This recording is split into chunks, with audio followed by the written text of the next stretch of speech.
Pinakitaan mga idol ni Ren Sabado na malupit na dunk from Korean Basketball League ang Dominican Republic. Jordan Clarkson napagod mga idol sa pagbubuhat sa ating national team.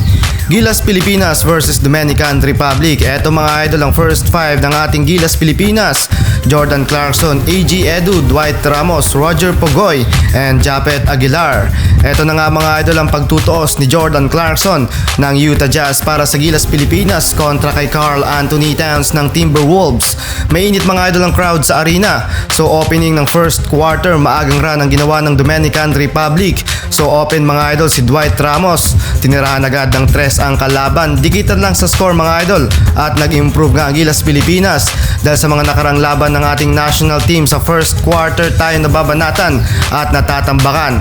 Pero this time mga idol 3 minutes quarter mark ng pinasok si Kai Sotto at Junmar Fajardo.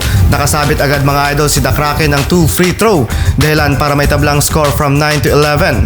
Pero after this mga idol, minira ng ginawa ng Dominican Republic. Napa-flex pa sa bench ang player ng Dominican, fouled by Kai Sotto to Anthony Towns, 17 to 11. Ang ating PBA MVP na si Scottie Thompson, pinakitaan ng 3-point shot ang kalaban. Maagang napapagod mga idol si Kai Sotto. 2 minutes quarter mark, balik agad sa bench si Kabayan. Walang kupas mga idol si The Kraken dahil siya mga idol ang kumakana sa first quarter, 22-18 in favor sa Dominican Republic. JC with 4 points, also for Fajardo.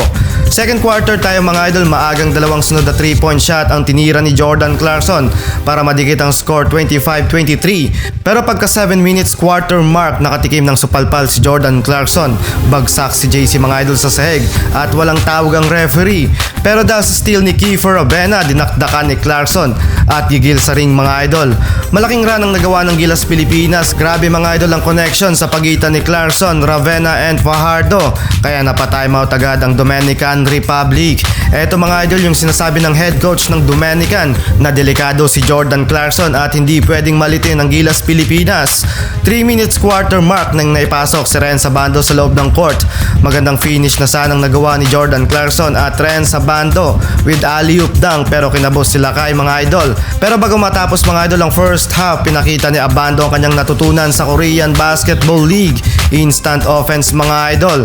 Parehong 42 points sa Gilas Pilipinas at Dominican Republic. Last minute mga idol ng fourth quarter, grabe ang hiyawan sa loob ng arena dahil sa mainit na laban ng Gilas Pilipinas at Dominican Republic. Gandang laban at laro ngayon ni AG Edu para sa ating national team, samantalang limited playing time lang ang binigay ni Coach Chot Reyes para kay Kai Sotto. Dikitan lang mga idol ang laban at napapatulala na lang si Jordan Clarkson sa bench. Eto kasing si Anthony Towns bigla-bigla na lang bumubuhat sa game mga idol at nakakapag-draw ng foul. Dismayado si Jordan Clarkson at nasayang ang kanyang 28 points, 7 rebounds, 7 assists, 1 block and 2 steal.